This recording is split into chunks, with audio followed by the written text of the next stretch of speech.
Between Two Bridges, episode 111. Amazon setting expectations. DoorDash is redefining effort. And confidence is the new brand. Between Two Bridges, a business-to-business podcast. This episode is brought to you by Wash. Sign up at pickupwashdeliver.com. Do the wash. Skip the hassle. Between Two Bridges, episode 111. We listen and we don't judge. How's it going, bud? What's going on? Living the life, multiple locations, putting out fires in multiple shops this time of year. Fun. I enjoy it. I always I don't want to say jealous, but I'm envious, I guess, of the people this time of year that are like, oh yeah, what about all this vacation time I saved up and I'm phoning it into the 5th. I'm like, fuck you, dude. My people are phoning it into the 5th. If I phone it into the 5th, we all got problems. When I worked in corporate, they had a Christmas policy that from Christmas Eve until after New Year's, they shut down. Yeah. But not if you worked in finance. Because you got to close the books. Right. So I never got that time off. Ever. Yeah. So. You don't get it off now either. No. Yeah. And then so our manufacturing company's kind of been hitting ebbs and flows, right? And now this week we had our busiest week that we've had probably in 8 months. But raw materials are hard to come by because those manufacturers are like, we're shut down to the first of the year. Oh. So it's you're juggling, Uh-huh. So one of the things I wanted to talk tonight about was convenience, because I think that no matter what business you're in a convenience business. Yeah. So I was reading something that said, you don't lose your customer, 90% of the customers you don't lose because they weren't happy with the way you did the tax return last year. They weren't happy with the way I cleaned their clothes. They just found a more convenient option. Mm-hmm. And sometimes it might be they did it on their own. They're going to start pressing their shirts at home because maybe money's tight and that's more convenient to them. Or they're going to do a rocket, what was the one at H&R Block because it's cheap and quick. Yeah, TurboTax. Yeah. There's all those companies now. So, what do you do? You make your product more convenient, Yeah. My business is a little different than for a long time when I started, I chased that customer. Trying to compete with the do-it-yourselfer. Right. By price, I don't compete with price. I can't. You're always going to be able to do it yourself for less. You can change your oil at home for less. You can iron your own shirt for less. Right. I learned a long time ago that I'm not going to be able to compete with pricing of TurboTax do-it-yourself. But there's a reason for that. I've been doing this for 19 years. I know how to do a tax return. I know how to fill out that form. I'm not going to make the mistakes that you're probably going to make. I'm not going to leave the deductions on the table that you're probably going to make. You're going to leave on the table. I'm not going to overstate the deductions because you're like, I don't know. I probably donated $15,000 to charity this year. Did you though? IC Light is not a charity? No. So I don't want this to sound brash. I don't want this to sound like I'm I'm doing something wrong, because I'm not. I know what you can get away with, and I know what you can't get away with. Right. And people go and they try to do their taxes themselves, and they're trying to figure all that out, and they make mistakes. Yeah, there's very few things that I won't use ChatGPT for.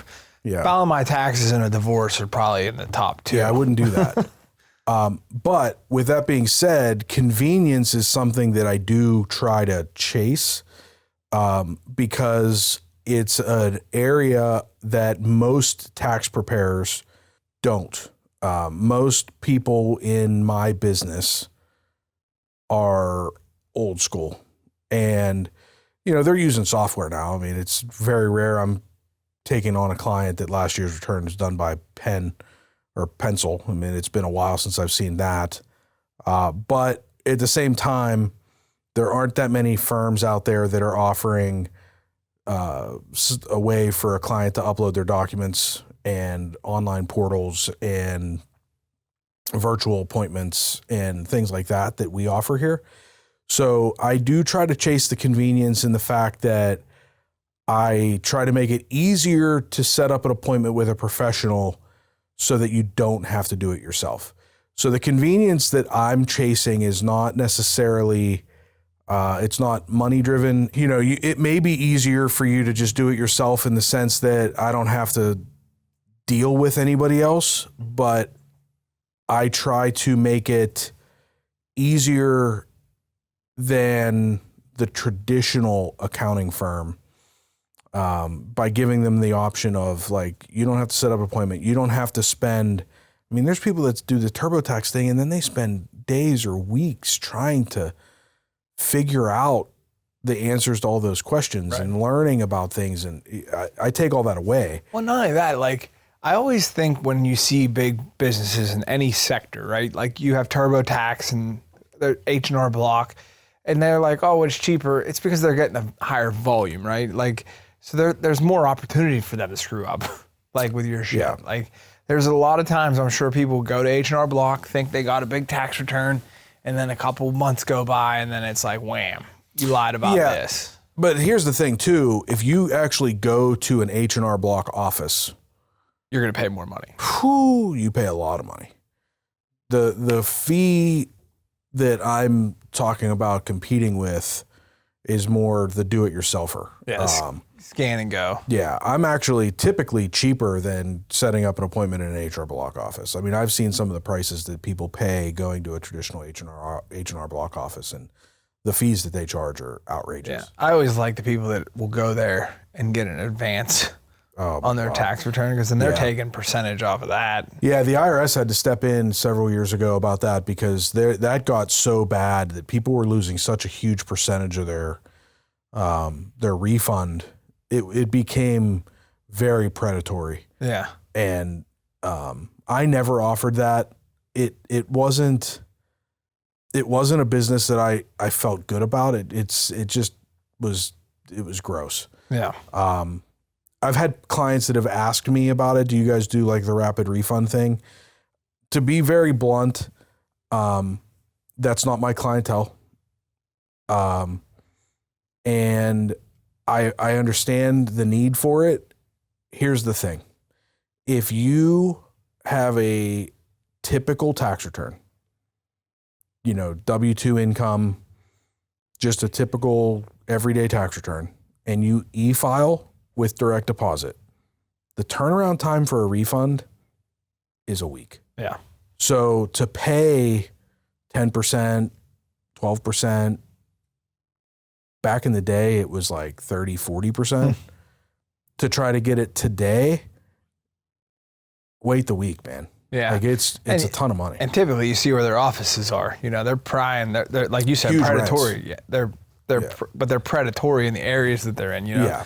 they're in the lower tier, New Ken, Arnold. They're going you know. for the people that need the money today, and they're willing to pay that and lose it. They might as well set them right up next to the payday loan places and with a virtual casino next door. Yeah, they're preying on people that are probably desperate for the cash. Yeah.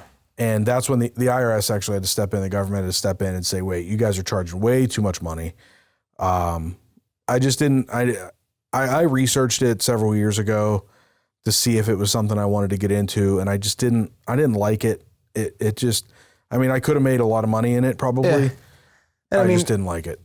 Sometimes there's convenience and then there's stupidity, and that's not convenient. That's just a bad business decision. I just felt like I was taking advantage of clients and taking some of their money. It's their tax money that I'm taking from them so that they can have their refund 7 days sooner. Yeah. And it's like, I'm going to take 10% of your money for 7 days. You could have just gotten the money. And I didn't ever want to be in a position that when a client realized, wait, I could have had that money 7 days later, but I paid you $500 on a $5,000 refund for 7 days extra sooner. It's ultimate loan sharking. Yeah, and you charge me $200 to do my taxes. You made $700. Like, that seems dirty, and I didn't ever want to have to explain that to a client. I just felt dirty about it. So I thought, I don't want to be involved in that. How long do you think it'll be until they close the fiscal year out like December 1st, so that way everybody can get those tax returns to go Christmas shopping? So the one thing I'll tell you this year was a little strange. So the IRS shuts down the e-filing system every year to do the changeover for the new tax year. It's something we deal with every year. So if you have somebody late and we don't get it e-filed by that date, it's like, yeah, sorry, man. It's waiting until they start accepting next year's returns before we can file this. They waited this year and didn't shut it down until December 26th. Oh. So it's probably about at least a month, I think, later than it was last year. So they shut it down for less time. Government shutdown? I don't know if it has anything to do with the government shutdown or if it's just updated systems, or I don't know what it is, but I'm not sure why. But it's definitely shut down for a shorter period of time. But honestly, I was surprised because with the new tax bill, there's a lot of changes that had to be made, and they're going to be able to get those changes updated. Hopefully, we don't have a firm date on when they're going to open e-filing up for the 2025 tax year filing season. All we've been told is end of January as of now. Which is typical. Usually it's the last couple of days of January. Occasionally it'll get delayed to the first week of February. So hopefully it doesn't get delayed because of this. There are a lot of big changes that we're going to have to navigate there's stuff that we still don't have guidance for, like how to handle this. No tax on overtime, no tax on tips. I have not even seen any updated tax tables. I've not seen updated tax forms showing where we're going to write off the interest for auto loans made in the U.S., how we're going to report that this car was built in the United States. There's a lot of weird things that are going to happen this year on this tax return. Well, that's typical with the government, though. They just do shit. Yeah, but we're supposed to be filing these tax returns in a month, and they've not even told us what we're supposed to be doing with them yet. It's kind of wild. Yeah. Well, we started talking about convenience, and everybody will point towards businesses like Amazon's convenient, right? Well, I don't know. I have Amazon Prime. It's not 2-day shipping right now. No, that's all delayed. There's a lot of people pretty pissed off about that. Yeah. I think we talked a little bit about it last week, but so Amazon, it's convenient. One of the things that I always think about when it comes to convenience is hardware stores, right? So with the hardware store, when Home Depot and Lowe's started popping up, they hit it. Their hours were later. They were open on Sundays. They had everything. You didn't have to wonder if they had it. They had it. People would say, "Oh, I really like going to the old hardware store." Guy knew what was going on. He could tell me what bolt I needed, but that doesn't matter. You can say that, but you didn't do it. No one did it. Maybe a handful of guys did it. But there's a reason why those places went out of business. Right, 100%. And that's what we were convenience is so crucial to customers because no one went to Lowe's because they like the owner of Lowe's better than they like the owner of Ace Hardware. Convenience. Yeah, it was just convenient. Homeowners most of the time, hardware store closes at 4:00 on Saturday. Most guys working on their house need it at 5:00 on Saturday and how many times have you started a project and you got to go to Home Depot or go to Lowe's and then you go back and you start working on it and you're like, God damn it, I got the wrong thing, or I need this too, and then you end up going back. You end up making 3 trips to Lowe's so you can finish one project. Right, and then they got a Monster Energy drink and a Reese's cup up front. You got lunch too. You're like, let's roll, and that's kind of what I look historically when I look at businesses. I'm like, what did they do? It's not that they did anything wrong. They did what they were supposed to do. But they can't compete when there's more convenient option comes in. So no one cared that maybe it was cheaper at Lowe's. There wasn't a lot of price shopping in that. Mm-mm. I mean, No, we do. I don't even know if it was necessarily. I mean, it may have been a little bit. I think it was more just that they had everything. Right. And like people don't want to have like a gatekeeper, you know what I mean? Like they want to just go and do their thing. And sometimes like when you went to these local hardware stores, the bolts were behind the counter for a reason because they were like the gatekeeper to like convenience. They were actually wanting you to like stick around longer than you should have been, you know, like it's kind of weird. Yeah. And I think about that with like my business. So like I offer the home delivery. Businesses in my industry that do not offer home delivery, at least one route a week, they're losing customers. They could be the best dry cleaner in the world, but they get that flyer in their mailbox that says, oh, I can get this drop, like perfect convenience, you know? So all the confidence in the world is not going to outdo convenience. Yeah. And I think a lot of small dry cleaners probably look at that home delivery thing like it's a mountain. Yeah. You know, I got to buy a truck and a van. I got to buy a van. I got to hire a driver. I got to figure out this route. I might need a new point of sale that's going to construct this route. And that's not how their grandfather did it. Yeah. It's just, it's too much. I don't want to deal with that. I don't want to deal with it. Right. And they'd sooner just shut it down. Right. And I'm sure there's a lot of accountants out there that are like, I don't want this coming in through a portal. It doesn't seem secure. It's not safe, or, you know. Yeah. And the other thing too is that with these, especially with like a portal, you know, the technology changes so fast. And we're really kind of in the beginning stages of a lot of these pieces of technology. So I've always been kind of a techie guy that's willing to learn the technology and adapt with it. So it doesn't intimidate me. It doesn't worry me. So I'm willing to, let's do it. Let's figure it out. Let's build a system around it and provide that service and that convenience. Because I see the value in it. Yeah. Where there's a lot of preparers that are maybe in their 60s or 70s, have been doing it for 30, 40 years. They don't want to learn that shit. Right. They don't want to have to educate their clients on it. And they don't want to have to, like this, they have their systems and processes. And they're not looking to bring on new clients. They're not looking to grow. They want to do the same handful of returns they did last year or less. They're looking to wind down. Right. And some of them, I mean, in my industry, we're getting to the point where in the next several years, there's more and more guys that are selling, shutting down, because especially with all these changes, tax laws are changing. They're becoming more complicated. Right. And a lot of these older guys that have been in business a long time, they're seeing these new changes and these new complications, and they're throwing their hands up and going, I'm out. I don't want to learn this. I don't want to have to deal with this. I don't want to deal with it. What's the end game for a guy like that? Just like a small CPA you see. So a small firm like that is going to usually sell to a bigger firm. So a company like mine would go and meet with that person, and they buy their book. Now, if they're not integrating any technology, has it become a cumbersome thing for you where you're like, I don't want to buy this book because, you know, half of their clients might not be comfortable with technology? So no, basically all I'm going to do, because I'm going to go into it as a pretty low risk buyer, right? So I'm looking at it and it's going to be maybe contentious if they don't agree. Right. You know, sometimes they think everything's worth way more than it is. Oh, everybody's sitting on $1 million.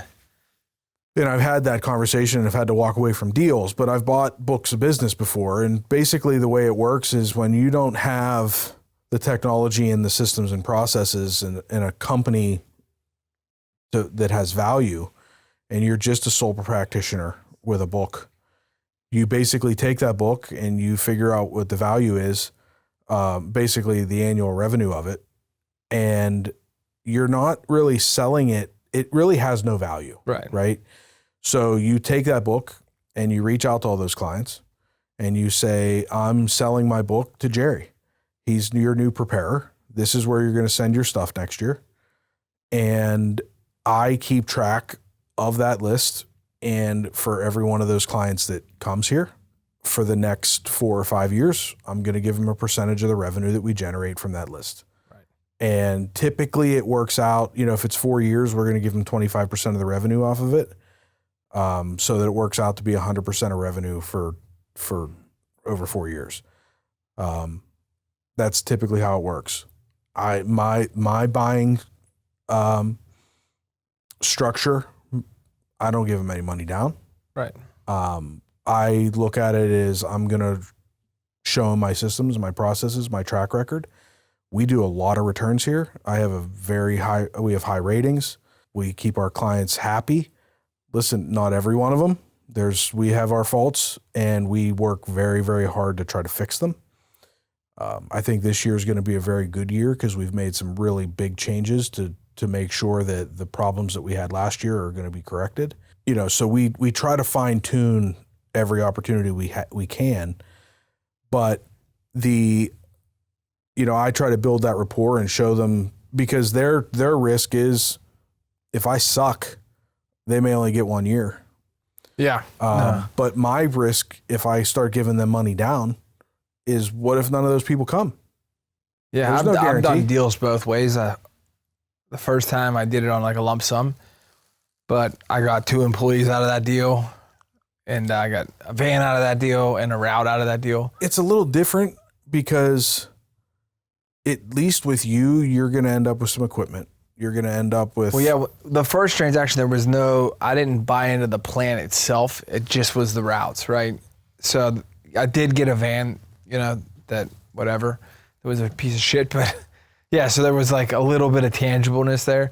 Like, you don't want to go down the street and buy a bunch of calculators and paper. So let me ask you this about your business model. When you buy a route, do you think those customers really give a shit who's picking that stuff up? They don't. And I think the problem that I had with the first time I did it was our process was so much different than their process that it raised some red flags with the customers. Not like the pressing and cleaning end of it, but like, now you have to respond to a text message. Now there's some onus on our customers to like try to keep it going. Like, I'm asking you to respond to a text message, yes or no, Y or N, like, where that kind of raised some flags, which maybe I should have kept the practices that they've had in place for a little bit, the transition. But the second time around, this person had no process. These customers were looking for structure, because it was like, yeah, they pick up my clothes sometimes on Tuesday, sometimes on Wednesday. They drop them off sometimes on Friday, sometimes on Saturday. So they loved your system. Yeah, so once we got into it, they were like, well, this is what we needed, As far as now, there's not much left to buy in the Pittsburgh market. I mean, anybody that's in the dry cleaning game is in the delivery game, and that's kind of the way it's going to be. So now you got to start looking like, what is your process? How do you set it apart?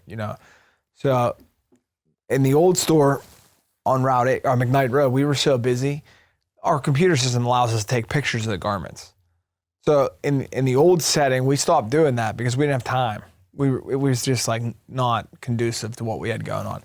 The new store now, we take pictures. So like the new customers at Aspinall, when they open up their thing, they see pictures of all their clothes, and you're trying to set yourself apart with that convenience factor. Yep.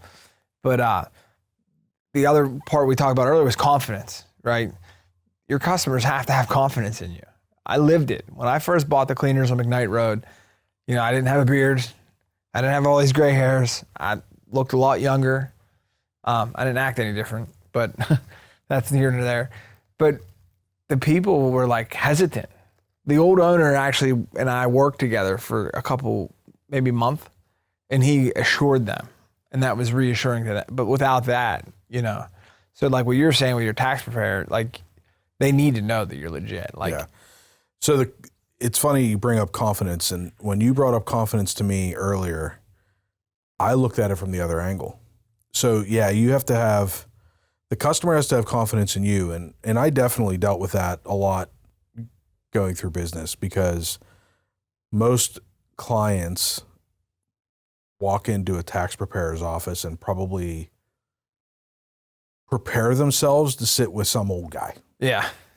And then when they sit down with some guy in his late 20s, early 30s, they're like, does this kid know what he's talking about? Yeah, this kid doesn't know the fuck he's talking about. Being 41 now, having some gray hair. You're getting there. It's a little bit better. I still get that a little bit. Whenever I bring up, like, listen, I've been doing this for almost 20 years. Yeah. I know a thing or two. Yeah, absolutely. It helps, but yeah, that's definitely, when you brought up confidence to me, I was thinking at it more of, as a business owner, you have to have the confidence. Anybody that's starting out fresh needs to have a fake it till you make it mentality, right? Yeah.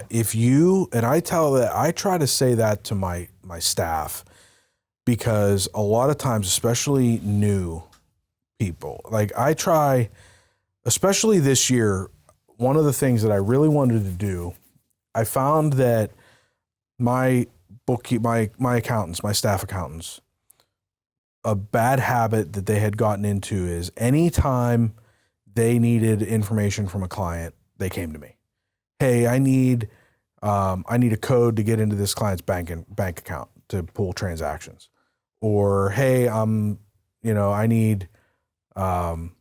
locked out of this. Or, hey, I don't know what this transaction is. I need this information from the client, or whatever. Okay. It always funneled through me. Well, I'm really busy. Yeah. So then I end up being a funnel of, I forget about it. I don't get a chance. It just doesn't get done. Right. And then next thing you know, I'm trying to pull a profit and loss statement for a client, and I'm like, we're 2 months behind. What's going on? Are you talking right at me right now? No. Maybe. As soon as you said that, I was like, shit. Maybe. But yeah, this is maybe for you. But it got to a point where I became this funnel, and then I'd see we were behind, and then I'm going into that employee's office like, hey, we're 2 months behind on these books. What the hell's going on? And they're like, yeah, I asked you 2 months ago. I'm locked out of their account. I need a code. And I'm like, oh, that's right. Yeah. So then it's on me. So one of the things we focused on this year is, hey, listen, like, I trust everybody that works for me. We have a really good team. None of you are going to steal my clients. Yeah. I need you guys to have a relationship with these clients. I need you to feel comfortable sending them an email, getting on the phone with them, texting them, whatever you feel comfortable doing.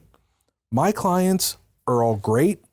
You need to feel comfortable communicating with them. Right. They're going to be great. If you send call them or send them an email and say, hey, I see this transaction came out of your account. Can you tell me what this is?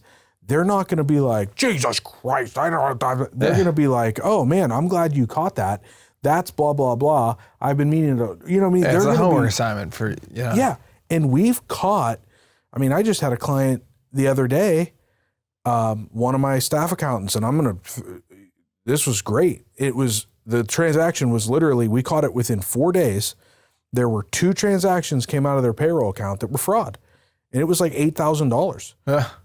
But it looked like, they looked kind of legit, but they were fraud. And she saw it. She didn't know what it was. She emailed the client. The client said, I don't know what those are. Can you follow up with Jerry and see if he knows what they are? Maybe there's something that me and you can't figure out. And if he can't figure it out, call me back and I'm calling the bank. So she called me in. She's like, do you have any idea what those are? I'm like, those aren't taxes. That should not have come out of the payroll account. She called him back and he's like, I'm calling the bank right now. So she caught fraud within 4 days. So because we're on top of these accounts and they're booking these transactions every week, we're on top of this shit. We're reconciling this stuff. So we caught it, but we developed these relationships. So why I went into this is when I explained this to my staff, I need you to communicate with these clients. At first they're nervous about it. Like, what if they ask us? I'm like, listen, you need to be the most confident person in the conversation. Right. Okay. I don't want you to lie. I don't want you to blow smoke up anybody's ass. Okay. But your shit. Right. You're here for a reason. But the second your voice sounds like you're doubting yourself, they doubt you. Don't doubt yourself. You know the rules. You know the accounting rules. You know the law. You know the tax law. You know more about it than that customer, or You else they know wouldn't be more about calling it you than or they talking do. to you. Okay. Be confident, be blunt, be upfront. This is the way it is. This is what we have to do. This is how we have to do it. If you start wavering, they're going to jump on it. Right. Be confident. You have to be confident when you're dealing with these people. And that's super important as a business owner. And it from anything from having a conversation about day-to-day operations to trying to land a deal. You know, you go in and you give a proposal to a client and you're trying to sell it. You got to be the most confident person in the room. I mean, you see it a lot at car lots. Car salesmen are very confident people. You know, they come in, they put that paperwork down. They're like, this is the best we can do. This is the price. This is what you're going to pay. This is your out the door, bada boom, bada bang. Because if that customer senses weakness, they're going to ask for more off. Exactly. And then that's coming out of the salesman's end. Probably. I have constantly had that struggle. Like, our prices are our prices. I am very confident that we are on the higher end of what it costs to get dry cleaning done. We have a unique process that creates an eco-friendly environment in our process. We have a small shop that does a little bit more than your normal shop. So we charge more, you know, and if our volume were to change and tip that scale a little bit, where we were, you know, now we're doing 3,000 shirts a day, then maybe the price could come down a little bit. But I don't want to be that dry cleaner, because with that comes broken buttons, mist stains, ripped shirts, you know, just a lot of shit that you can go to Giant Eagle for that. There's a place in the marketplace for them, and go there and be happy there. You know, there's other competition in your industry. What we do is a little bit different, and I'm proud of it. Right. You know, when I first started in the dry cleaning business, like on my own, I would worry about every order that went out the door. Like, I'd almost want to look at it with the customer in the lobby to make sure it was right, because I would rather them see the problem then than bring it back. And I caught myself doing this at the beginning of the process of the new store. And I'm like, why are you doubting the process now? Like, you're in this, you understand it. Like, people that work for me are going to do it better than I'm going to do it, because I'm getting pulled in different directions. So it's been fun to see that kind of aspect, like, take over, where it's like, all right, we're good at what we do. Mm-hmm. I might have said it on here before. I know I've said it to other customers, but like 5 years ago, maybe I wouldn't have wanted to be in Aspinwall. It's a wealthier end of town. There's nicer clothes that are going to come in. You don't want to ruin people's shit and make a bad name for yourself. Aspinwall needed a dry cleaner, but they don't need a shitty dry cleaner. Like, they have one in Giant Eagle. Like, you can go right up the street to a shitty dry cleaner. Right. So I'm very confident in what we're doing now, and confident in my staff and our process, and learning a little bit more as I go. But there's no place to hesitate. You know, if someone brings something in and it's like their favorite suit that they paid a lot of money for, and they lay it on my counter, and they're like, can you get this stain out? And I'm like, I don't know. We might ruin it. They're going to pick it up and leave. Yep. You know? So I'll ruin it and then tell them about it. Thank you for listening. And now a brief word from our sponsor. You've got a full plate. Kids, meetings, workouts, side hustles. There's better things to do than laundry. Introducing Wash, laundry reimagined for the modern world. Schedule your pickup in seconds via the convenient web app. Wash picks up your clothes, cleans with care, and brings them back fresh and ready to wear. But it's more than garments. From bedding and table linens to shoes, hats, purses, and more. Wash handles all your life's fabric, leaving you more time to do you. Visit pickupwashdeliver.com and see how convenient it can be to do the wash. And now, back to the show.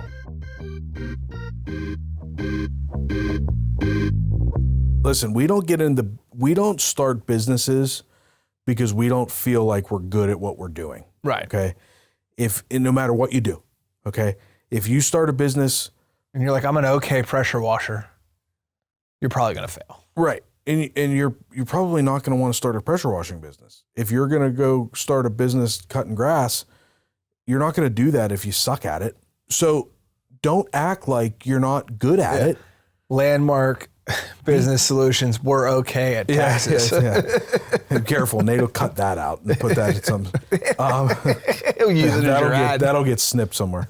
But you have to be confident in your abilities, and especially when we have the time into our industries that we have into our industries.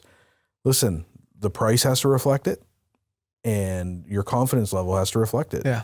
We shot a whole episode, and I think that was a real aha moment for both of us in our lives when we did the episode back and forth between like the Q&A with our businesses.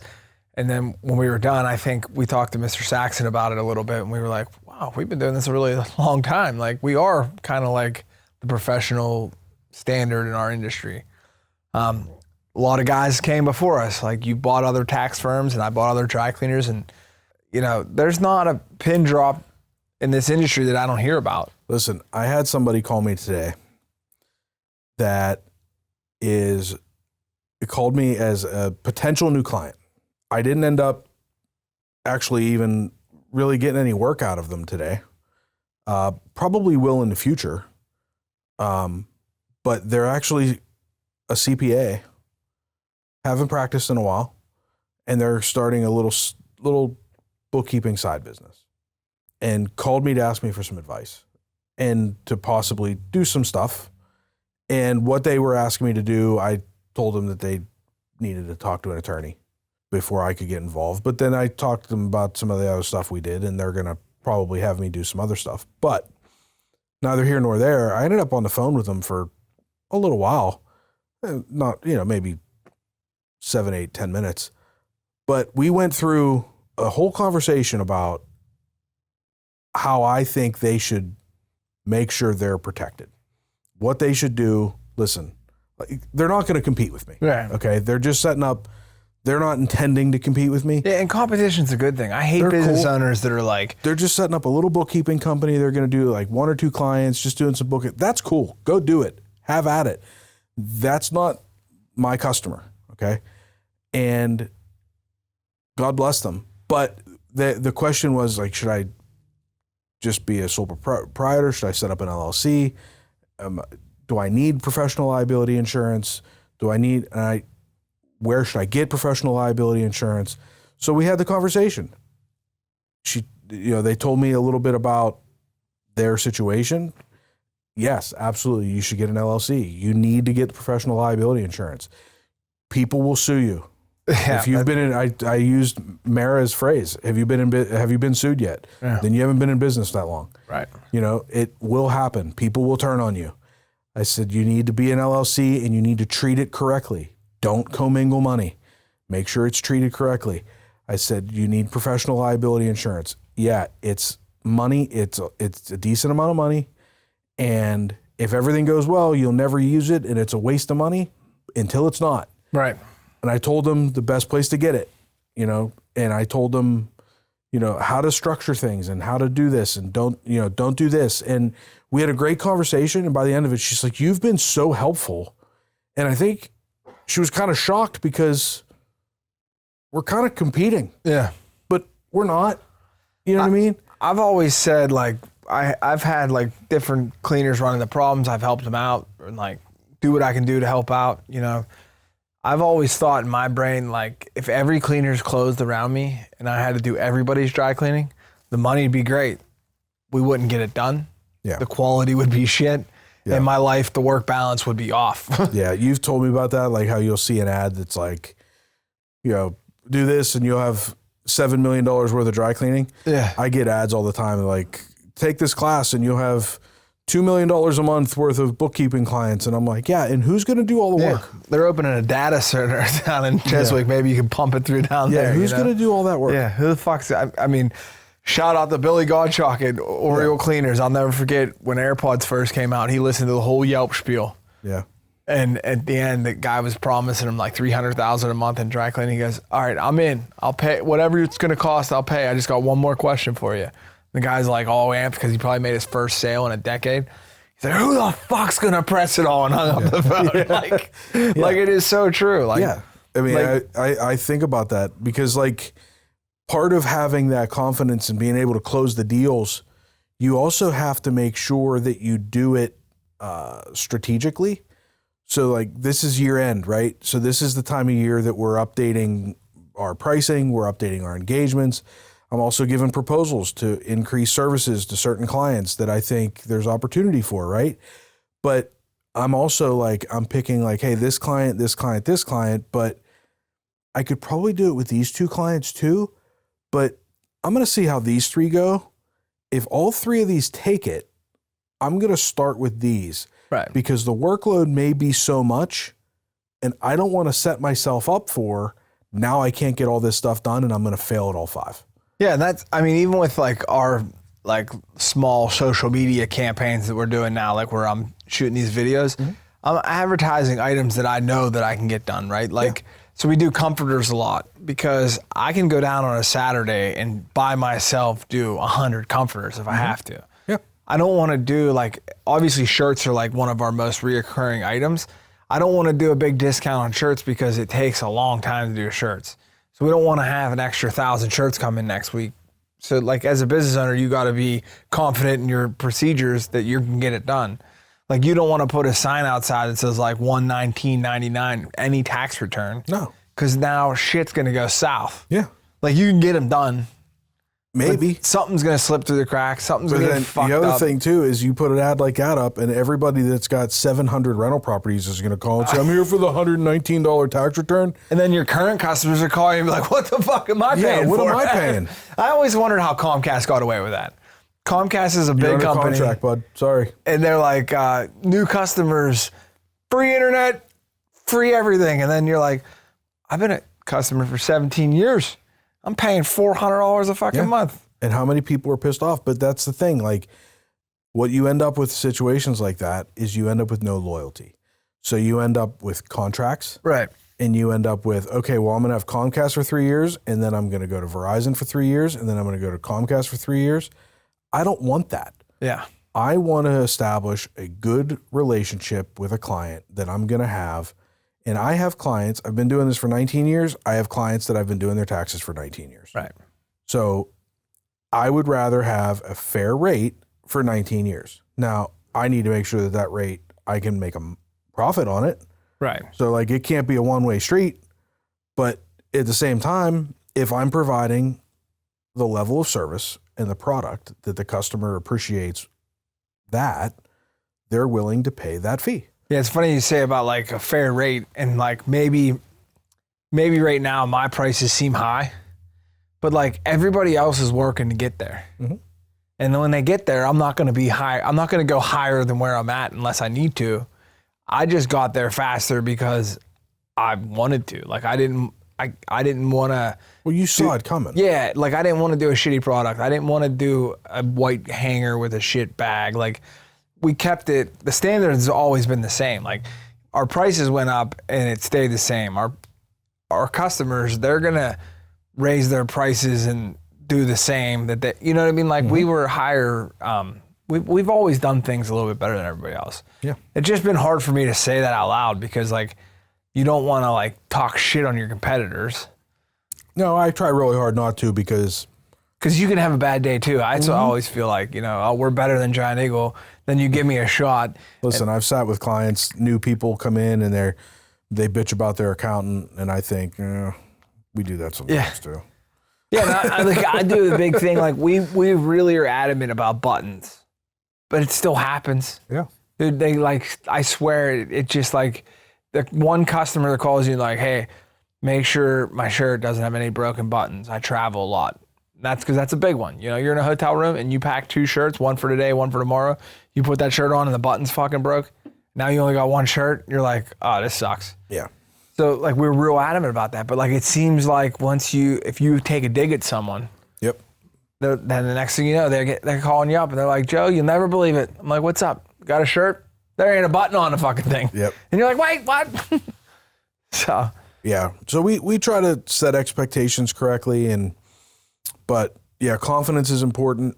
Yeah, I couldn't agree. That was one of the things I wanted to talk about, and I'm glad we did, because confidence isn't cockiness. You know, there's a big difference. Yeah, there's definitely a difference. You don't want to be arrogant and cocky. You don't want to walk around like you're the best in the world, you know. And I think that anybody that's listened to more than one episode of this podcast knows that, we've had our issues and but we work to address them. And anybody that's got dry cleaning done at Giant Eagle knows They have their issues. that I'm goddamn better than Giant Eagle, Yeah, I mean, every business owner goes through their issues. The key is to work to correct them and to see that they're there, and just to keep working to be better.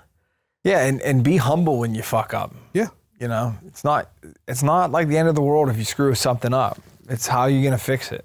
Yep. And there's more value in how you fix the fuck up than the fact that you fucked up at all. Yep. 100%. I mean, some of my greatest customers, we've had problems. Oh yeah, I've had clients that over the years we've made a mistake and had to pay a penalty, and I've stepped up and been like, hey, we messed that up, and I'm going to cover the penalty, and they appreciate it, and they come back. Right. And I mean, the first year I had a client that I don't typically get involved with inheritance tax returns. It's just not something that I do very often. Typically, like, estate attorneys do that. Right. I just don't do them. I had a client that was a longtime client, and they asked me to do one. And I had never done one before. This was several years ago. And I was like, sure, okay, what the fuck? I can figure it out, right? Yeah, what could it hurt? How hard could it be? This is before ChatGPT. Yeah, it was way before ChatGPT. Man, I wish ChatGPT was around because I fucked that up bad. But I made a mistake, and I underpaid. And one thing that I learned is when you file an inheritance tax return, it takes about 6 months for the state to approve it. Okay. And the state can come back and say, we don't agree with this.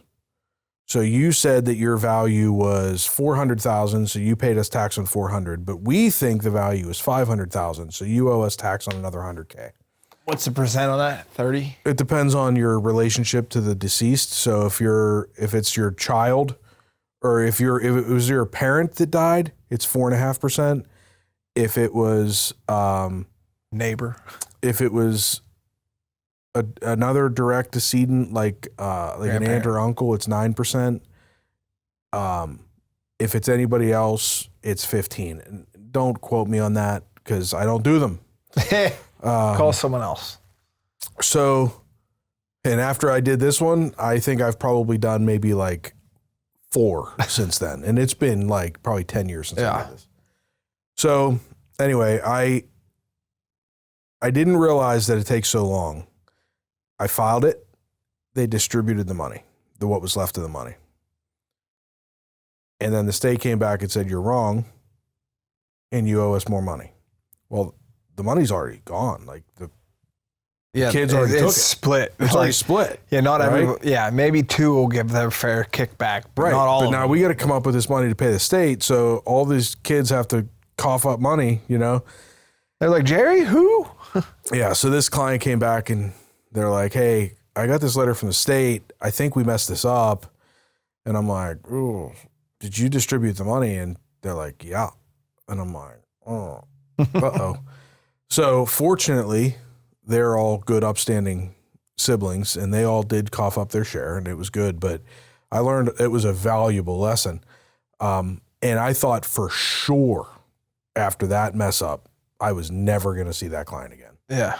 And that was about 10 years ago, and that client has come back for their taxes every year since then. Yeah. And probably will continue to because we just stand by our work, and I did what I had to do, and I fixed it. Right. And I, shameless plug. If you have an estate planning practice, sponsor the show because Jerry doesn't do that shit.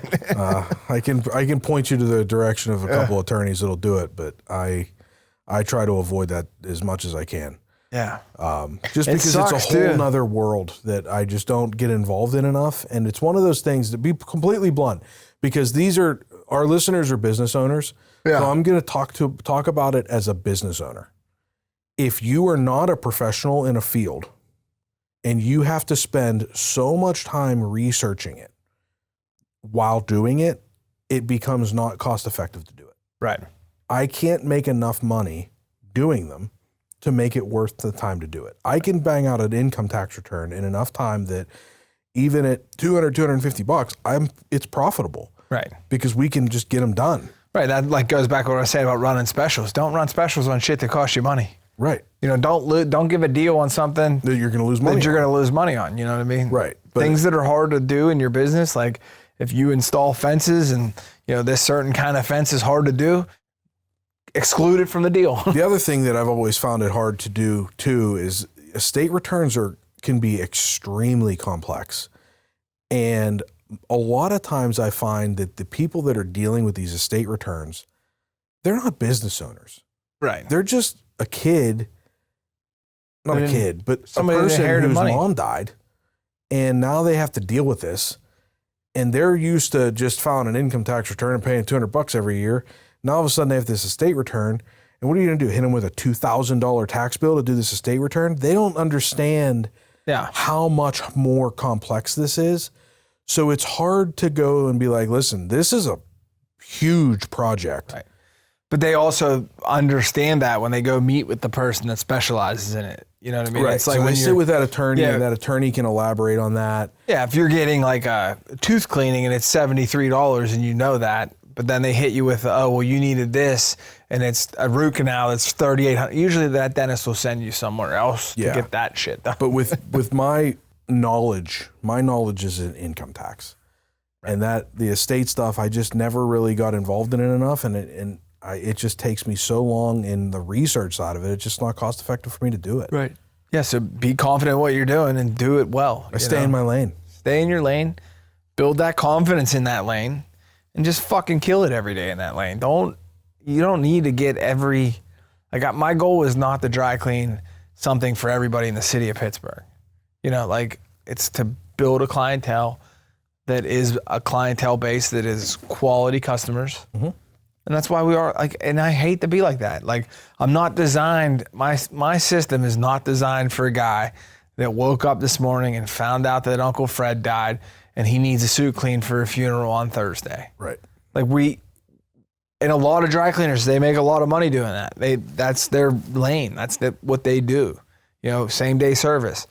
You don't see a lot of it anymore because those people can't sustain off of that, you know? And hey, if your Uncle Fred dies and you need hooked up, I'll hook you up. But you're going to have to do some legwork. You're going to have to drive down to Cheswick. You're going to have to drop it off. But that goes back to what we talked about last week, Joe. You got to be careful that going over and above. You got to have your boundaries. You got to have your systems and processes. And you start doing that for everybody. Now all of a sudden you're dealing with the same shit you were dealing with when you were on McKnight Road. Now there was a dry cleaners years ago. It was a 24/7 dry cleaner. Huge amount of external funding went into it, and it was like an on-demand service. Like I think they raised over $500 million. I think Ashton Kutcher was involved. Will Smith. All these people were throwing money at this system, and they are out of business because you can't do it. You know, it's not sustainable. It's not sustainable. You know, what are you gonna do? Clean, close, 24/7, run a boiler? I mean, my gas bill is already $1,000 a month for a small plant, and that's running 40 hours a week. You run that all the time, it just doesn't make sense. So stay in your lane, be confident in what you do. It's okay to say no. Yep. You know? It's okay to say no. Yeah. That is such valuable advice to a business owner. It's okay to say no.